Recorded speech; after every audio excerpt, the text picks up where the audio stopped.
QAnon, the biggest thing on the internet since that time Kim Kardashian's butt was thirsty. It has been all over the news, social media, and this weekend, QAnon supporters even held demonstrations in cities across America. But what is QAnon? Well, let's find out in another installment of our ongoing segment, If You Don't Know, Now You Know.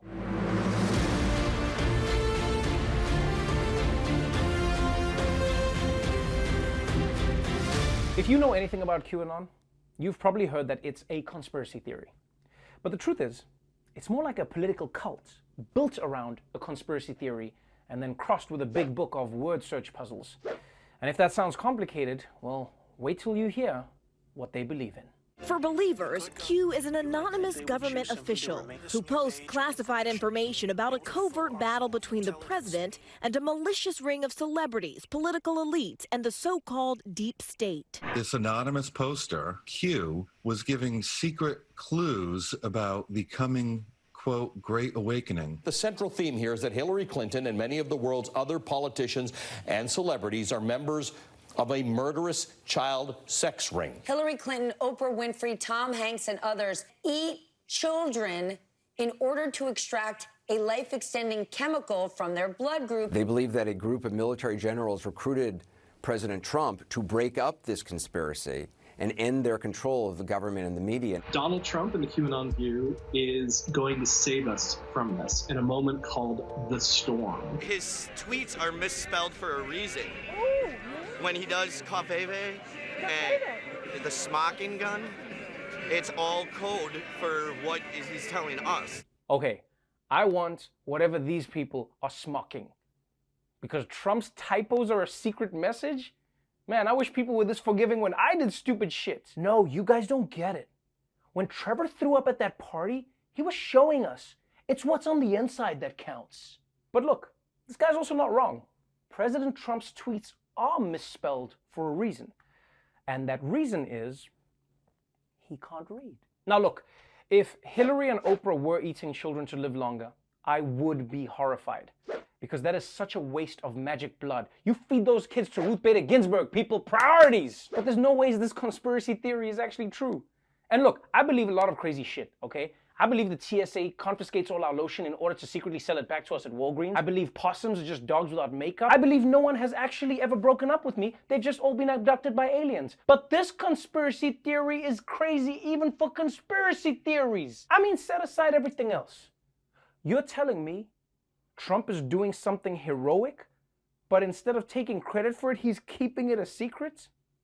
That is the most unbelievable thing I have ever heard. Plus, if you're wondering how it's possible that Trump can be leading the fight against the pedophile ring when he was friends with Jeffrey Epstein for years, well, according to Q, Trump has been undercover since the 90s, which I believe. I mean, if there's one thing Trump is known for, it's his famously long attention span. So how did this insane theory take off? Well, partly, it latched onto fears about the real phenomenon of human trafficking. Partly, it fed off ancient anti-Semitic tropes about elitists who drink the blood of children, but mostly, it was just the good old internet. QAnon first emerged in the months after President Trump took office, starting on fringe internet message boards before spreading to social media. The pandemic has only made things worse. And so these people are just there all day. Facebook groups have grown exponentially with QAnon. In just 4 months, membership of the biggest public QAnon groups rose by 700%. We saw a lot of groups who were wellness communities, people who were interested in alternative health. People would, the algorithm would sort these people together with the QAnon people. They would say, oh, alternative health, maybe they're into anti-vax. If they're anti-vax, maybe they're into Donald Trump. And within 1 or 2 clicks, people would go down these very bad paths. Yep, that's how this shit always goes on the internet. It feels like at this point the entire purpose of Facebook is to funnel everyone towards the craziest conspiracy theories possible. Because people will join a group about cycling, and then 5 hours later they're like, Hillary Clinton is a mountain goat, people! She's an actual goat! And it's not surprising that the pandemic turned out to create the perfect conditions for people to get radicalized. Some people joined QAnon, some people ordered Pelotons, and neither of them will shut up about it. This also shows you how much the internet is ruining our brains. When Shakespeare was quarantined during the plague, he was like, maybe I should write King Lear. Now people are sitting around during coronavirus going, I wonder if I could prove that Tom Hanks has sex with the devil. Either way, starting from the swampiest parts of the internet, QAnon gradually picked up followers and eventually grew into a major online movement. And it hasn't seemed to matter that many of the things it predicted over the years just never came true.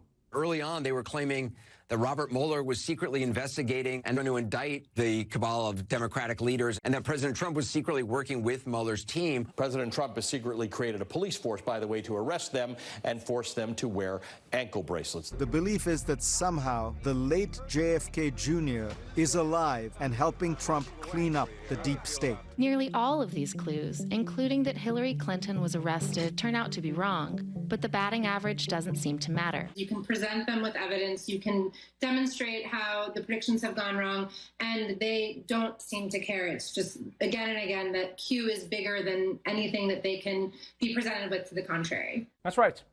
It doesn't matter how many of Q's outlandish predictions fail to pan out, it never seems to have an impact on the movement. And that, my friends, is the classic sign of cult behavior.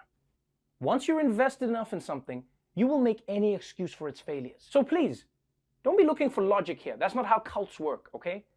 Cults don't follow logic. They follow whatever the cult tells them. That's why you always see cult leaders go so quickly from the sacred aliens have chosen us to weird news, guys. The sacred aliens told me I should bang all of your wives. I guess it must be for our redemption or something to go somewhere. I pick her. So, thanks to this religious fervor, QAnon took over the internet. And it would have been fairly harmless if it had just stayed on the internet, you know, like Momo. That thing was a joke. That was weird. But the scary thing about QAnon is what happened when it jumped from the screen to the streets. This is not just a bunch of online crazy talk. It's dangerous in real life. The FBI says QAnon and their many conspiracy theories are a potential domestic terrorism threat. The North Carolina man who shot up this D.C. pizza restaurant looking for non-existent pedophiles believed in similar theories. On more than one occasion, people believed to be followers of QAnon have shown up, sometimes with weapons, in places that the character told them were somehow connected to anti-Trump conspiracies. In June, a man armed with a rifle and a handgun drove an armored vehicle to the Hoover Dam on what he said was a mission from QAnon. QAnon followers have allegedly been involved in a foiled presidential assassination plot, a devastating California wildfire, and an armed standoff with local law enforcement officers in Arizona. In July, a 24-year-old man was charged in the shooting death of a reputed mob boss. His attorneys argued he was motivated by QAnon.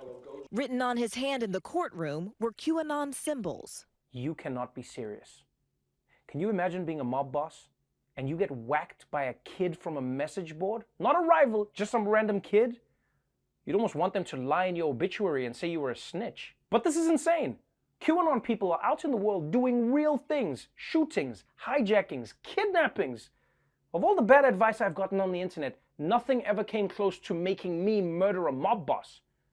The worst advice I ever got was to use toothpaste to get rid of pimples.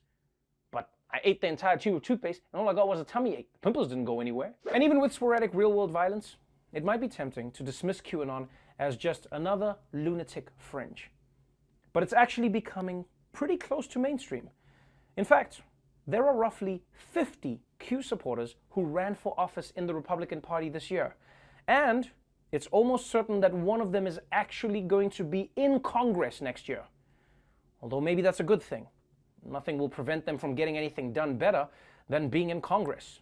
Congress, the only people with a lower approval rating than QAnon. And then, of course, there's President Trump. He's the big hero in all these QAnon stories, so he could just shut this down quickly by saying, guys, none of this is true. Q isn't a real person. And besides, if there was a sex group with all the most important people in the world, you know I'd try to be in it. Yeah, that's what he could do. But instead, he has come out and declared that QAnon are some very fine people. At President Trump's rally in Tampa, the image was hard to miss. The letter Q on signs and T-shirts. We are finally putting America first. The Trump campaign even included QAnon signs in an ad. President Trump has used his own social media accounts to promote QAnon followers and content. nearly 200 times. President Trump praising supporters of the bizarre QAnon conspiracy theory. He told reporters he heard that QAnon followers are people who love the country and him. Well, I don't know much about the movement other than I understand they like me very much, which I appreciate, but I don't know much about the movement. I have heard that it is gaining in popularity. These are people that love our country, and they just don't like seeing it. Well, at the crux of the theory is this belief that you are secretly saving the world from this satanic cult of pedophiles and cannibals. If I can help save the world from problems, I'm willing to do it. I'm willing to put myself out there. Yeah, you see, it doesn't matter that QAnon is a dangerous cult and all of their beliefs are complete fiction. President Trump is on board. Trump's approach to QAnon is basically the same as that Backstreet Boys song. He doesn't care who you are, where you're from, what you did, as long as you love him. And honestly, people, nobody should be surprised that Donald Trump is embracing QAnon. Donald Trump was always going to embrace QAnon. The surprise is that he's president. So that's QAnon in a nutshell. It's a violent delusion that spread from the internet to prey on vulnerable people and infect an entire political party. Or maybe I'm just saying that to throw you off the real story. And if you don't know, now you know.